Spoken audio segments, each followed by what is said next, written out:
unprecedented in American politics and is out of step with not just what Democrats think, but out of step with what up until the last few months almost every Republican thought, including some of the ones who are now endorsing Mr. Trump. So you'll have to explain to me how it is that some of the same leaders of the Republican Party who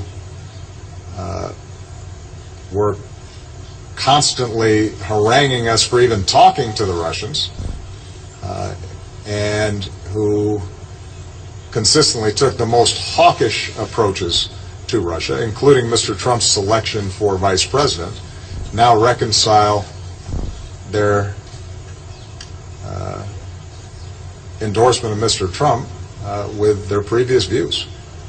The bottom line is that we think that Russia is a large, important country with a military that is second only to ours and has to be a part of the solution on the world stage rather than part of the problem. But their behavior has undermined international norms and international rules in ways that we have to call them out on. And anybody who occupies this office should feel the same way, because these are values that we fought for and we protected. We can't go around talking about human rights or freedom of the press or democracy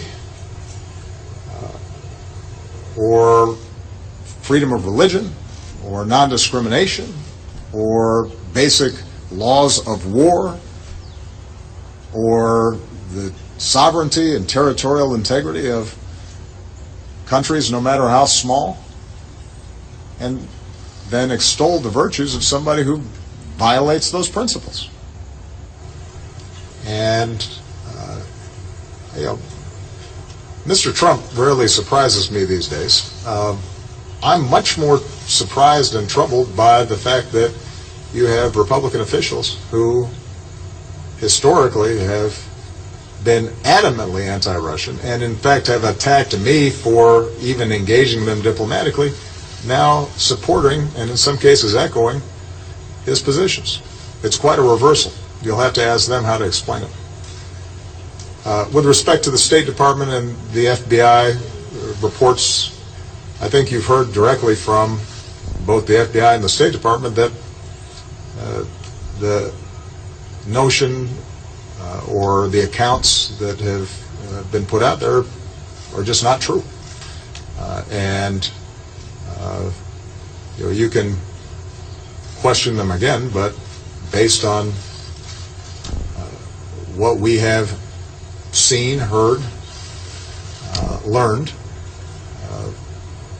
some of the more sensational implications or appearances, as you stated them, aren't based on actual events and based on what actually happened.